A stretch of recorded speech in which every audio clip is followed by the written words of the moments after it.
Bonjour à vous tous. Aujourd'hui, le 19/3/2020, je vais vous présenter une leçon de production écrite intitulée le texte injonctif ou bien prescriptif, ce qu'on appelle un texte prescriptif.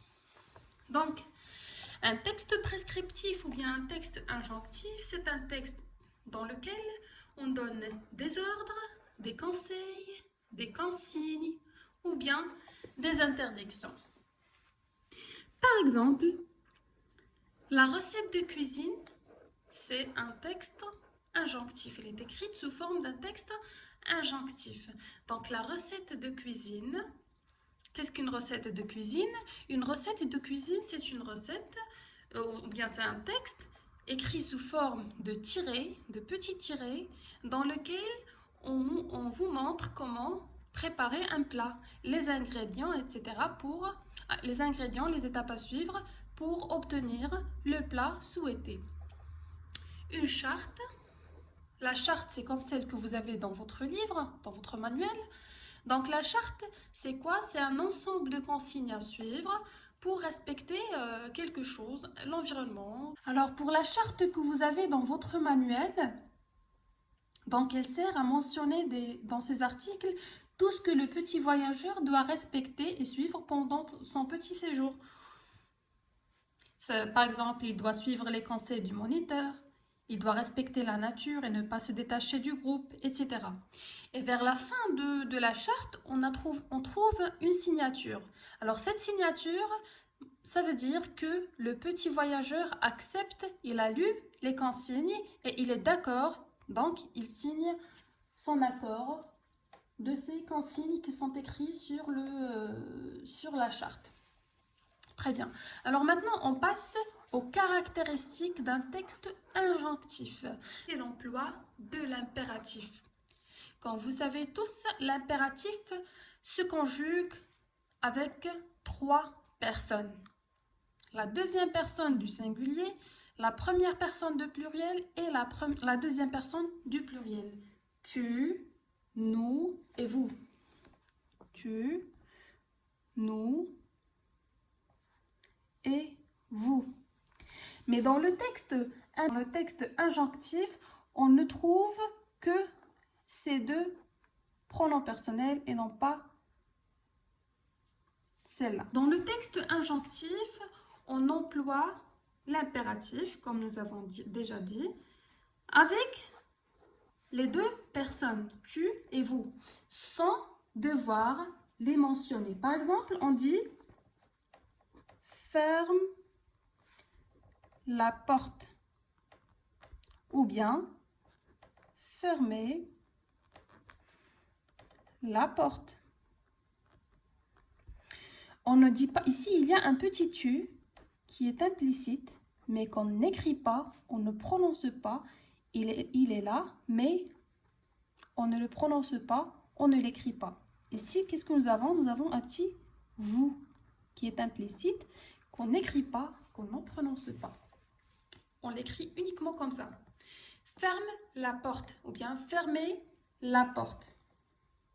Aussi, on peut utiliser l'infinitif, l'emploi de l'infinitif.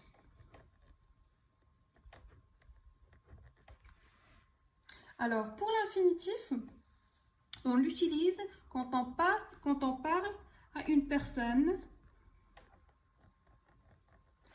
indéterminée.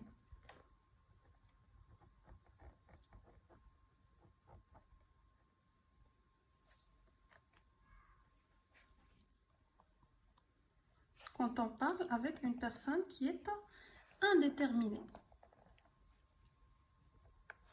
Par exemple, quand on trouve des panneaux sur lesquels on écrit « Ne pas fumer ». D'accord? Pardon. Ou bien « Ne pas jeter les poubelles dans les rues ». Pardon? Dans les rues.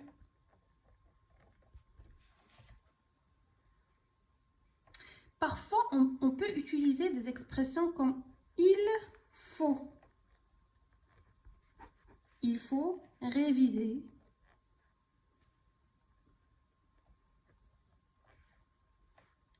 ces leçons. Ou bien, tout simple. Donc ici, nous avons le verbe. Où est le verbe? C'est réviser. Réviser, il est à l'infinitif. Donc, il n'est pas conjugué. Quand on dit l'infinitif, ça veut dire le verbe dans son état initial. Il n'est pas conjugué. Un autre exemple, par exemple, on dit ton devoir. Voilà une expression. Ton devoir, c'est quoi? Et de faire quoi? De secourir les personnes âgées.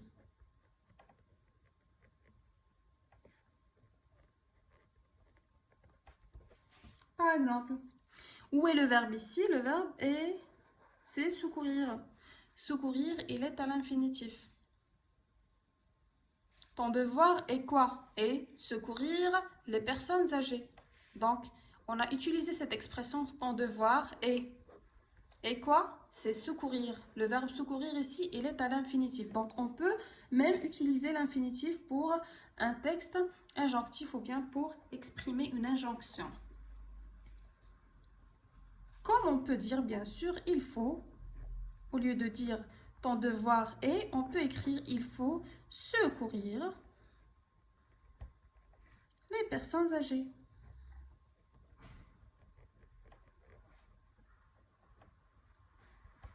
Tout simplement.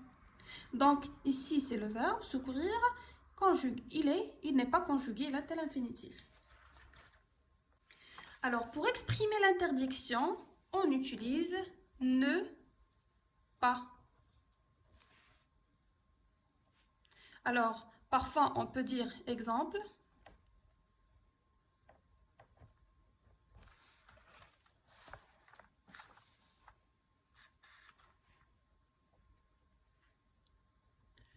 Ne pas ne pas fumer. Le même exemple de tout à l'heure. Ne pas fumer. Ou bien ne fumer pas. Alors, qu'est-ce que nous avons dit? Nous avons dit il y a premièrement l'emploi de l'impératif. Il y a deuxièmement l'emploi de l'infinitif. Il y a aussi l'emploi de ne pas pour exprimer. Exprimer quoi?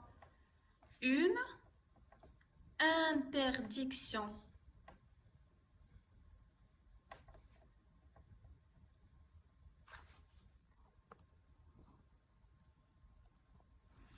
Une interdiction. Alors, qu'est-ce qu'une interdiction? Une interdiction, tout simplement, c'est quand on demande à quelqu'un de ne pas faire quelque chose. Il ne faut pas faire quelque chose. Un ordre, c'est quand on demande à quelqu'un de faire quelque chose. Mais l'interdiction, c'est quand on demande à une personne de ne pas faire quelque chose. Je tourne la page.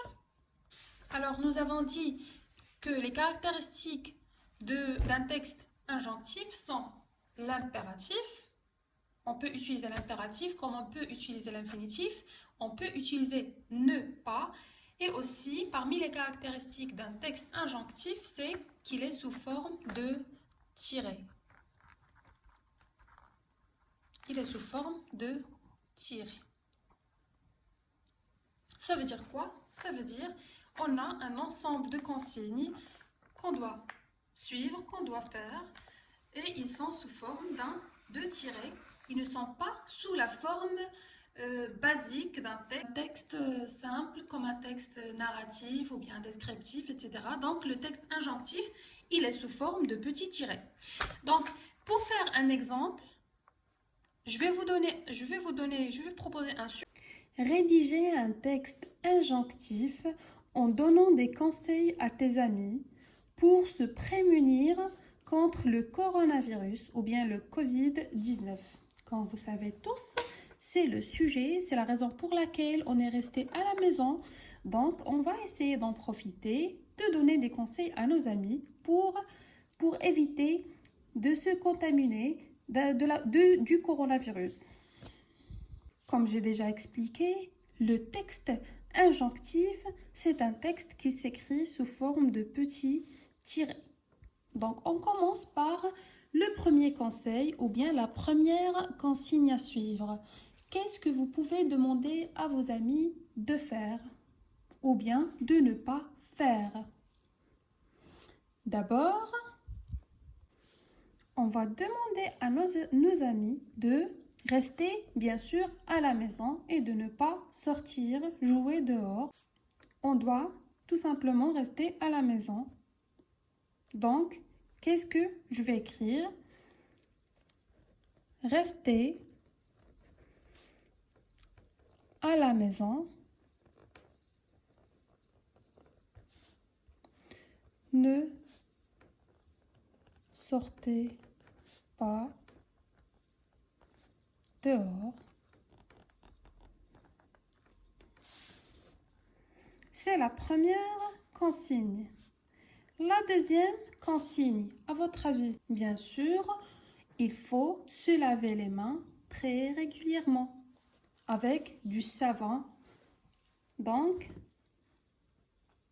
je vais dire, lavez-vous les mains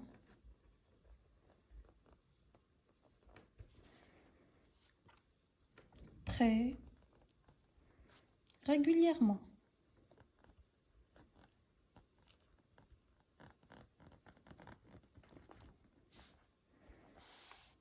Pardon, très régulièrement.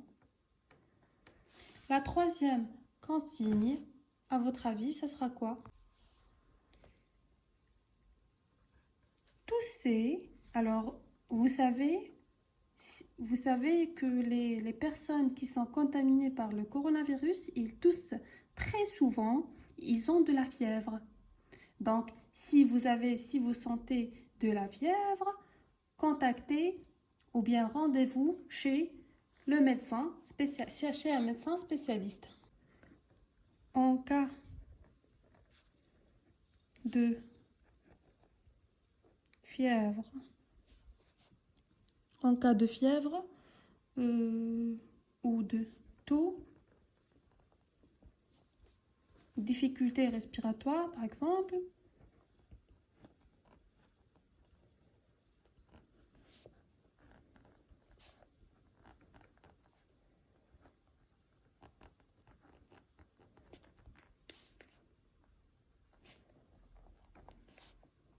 etc.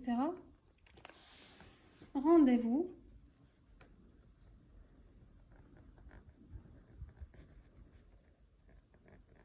chez ou bien auprès d'un professionnel de santé. Auprès d'un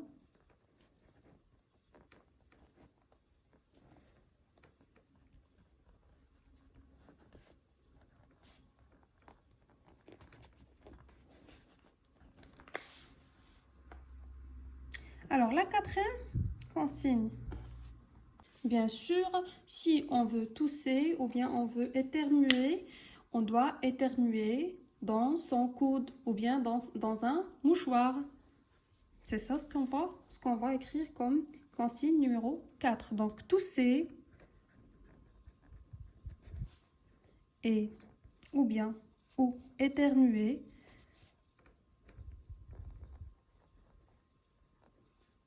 dans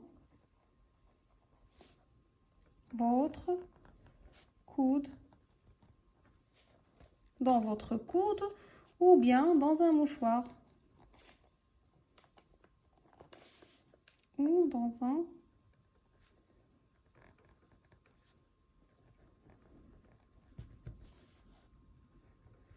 La consigne numéro 5, on ne doit pas saluer en serrant la main, on doit éviter les embrassades, on doit même éviter le contact avec les gens. Donc, D'abord, on va écrire saluer ou bien, oui, c'est ça, saluer sans vous serrer ou bien sans se serrer, sans se serrer, sans se serrer, pardon, la main.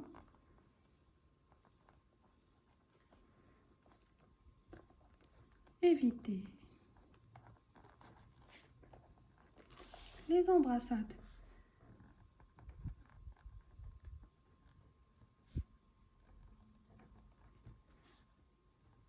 Sixième consigne,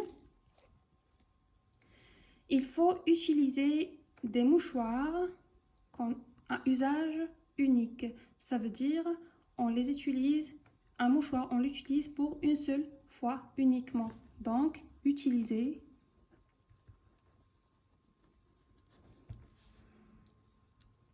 des mouchoirs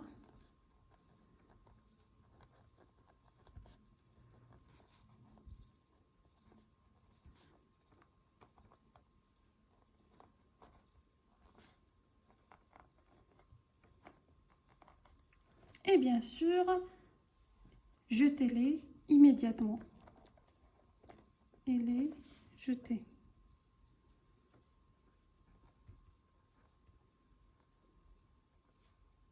Ou bien et jeter les. Éviter les rassemblements de personnes, il faut limiter les déplacements et les contacts. Donc voilà exactement, on va écrire éviter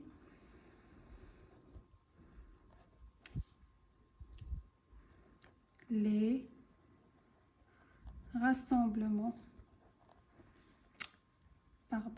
Rassemblements. Éviter les rassemblements et bien sûr limiter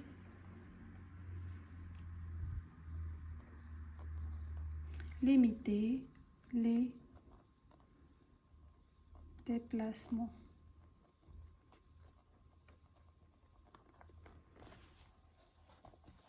Voilà. Par exemple, ne perdez pas le temps à la maison, faites vos devoirs. En ce moment, par exemple, oui, c'est ça, donc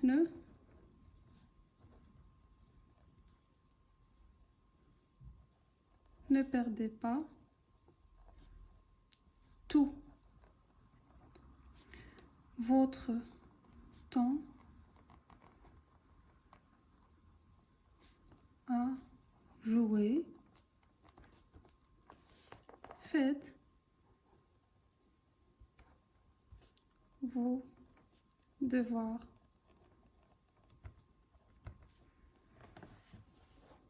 Et voilà, comme ça, nous avons un texte complet, plein de consignes. Il faudra respecter toutes ces règles, toutes ces consignes pour se prémunir, bien sûr, contre le coronavirus et pour limiter, comme vous savez, c'est un virus qui est contagieux, donc pour limiter la propagation de ce virus-là.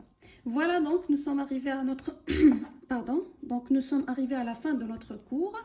Et voilà, vous pouvez écrire un texte sous cette forme en utilisant l'impératif, comme vous pouvez utiliser l'infinitif. Par exemple, ici, on peut écrire « rester à la maison » avec « er » à la fin. On peut écrire comme ça « rester à la maison ». Comme on peut écrire ici, se laver les mains.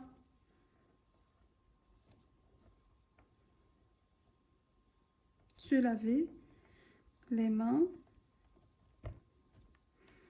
très régulièrement. On peut ici écrire en cas de fièvre, tout difficulté respiratoire, tout ou bien difficulté respiratoire. Se rendre, ici au lieu d'écrire rendez-vous, on peut écrire se rendre auprès d'un professionnel de santé, etc. Tousser et étourner, pardon, éternuer. Ici, tousser et éternuer. Ici, c'est avec un Z. Éternuer. Donc, tousser, on peut l'écrire avec ER. Comme ça. C'est et éternuer. Etc. Donc, ici, puisque nous avons commencé par l'impératif, j'ai terminé toutes les consignes avec l'impératif. Mais si vous voulez utiliser l'infinitif, vous pouvez aussi l'utiliser, c'est correct. Je vous remercie pour votre attention et je vous donne rendez-vous pour une autre leçon très prochainement.